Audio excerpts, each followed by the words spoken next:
My name is Claudette Knight. I am Vice President of Workplace Design and Experience. I grew up in London, England. That was where I was born, but mostly grew up in Canada. I'm of Jamaican heritage, so growing up was very much my parents instilled values of doing your best, excellence in schoolwork. My name is Abby Rajan. I'm the AVP of the Risk Business Intelligence Office in the Enterprise Risk Management Group at CIBC. I'm also the co-lead of the enterprise-wide CIBC Women's Network with over 6,500 members. I'm a child of immigrant parents, a CPA, a wife, and a mother of two. I've actually been at CIBC twice. So the first time after I finished my MBA, I joined the bank. This was in the early 2000s on something called the HR Leadership Development Program.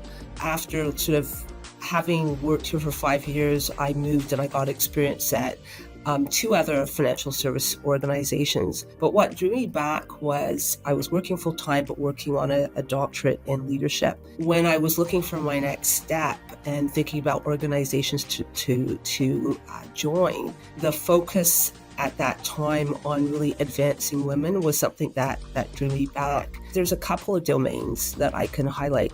First is at CIBC, we've got a people network called CBEN, CIBC Black Employee Network. So when I first returned to the bank, I was one of the co-executive sponsors of that people network, and we've grown substantially over the past few years, which is fantastic. The other thing that I've been very much shaped by the bank was something we did a few years ago, which is called the blanket exercise, which was an opportunity for, that time it was our executives, to get a better understanding of the history of our country, particularly with respect to the Indigenous communities that were here first. And it was a sobering experience. It was something that I'm always going to be grateful to CIBC for providing to me and to other leaders. So when I grew up, I went to university. I did a business degree in finance.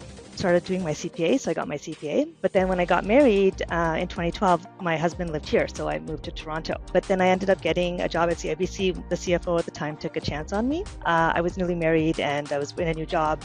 And I knew that I wanted to move up and develop and everything. But I knew that there was a bit of pressure because I wanted to have kids. But then I went on mat leave and I came back and I was put in a different role. And it's a setback, right? To go in and have a kid and come back, and you're kind of proving yourself all over again. So that's kind of what happened to me. And I really liked CIBC at the time because they had a dedicated decision to lead with inclusion. I think having those safe spaces, having that ability to have the women's network, having people talk about different things, giving you the tools, whether that be, how do you do an elevator speech? How do you get a sponsor? How do you get a mentor? Let's get these programs underway, helps you kind of cope through that and figure out what you want. It's a great organization to work for because you felt like you actually really belonged and you felt like you were safe. CIBC's commitment to diversity and inclusion is so important to me and to all of us.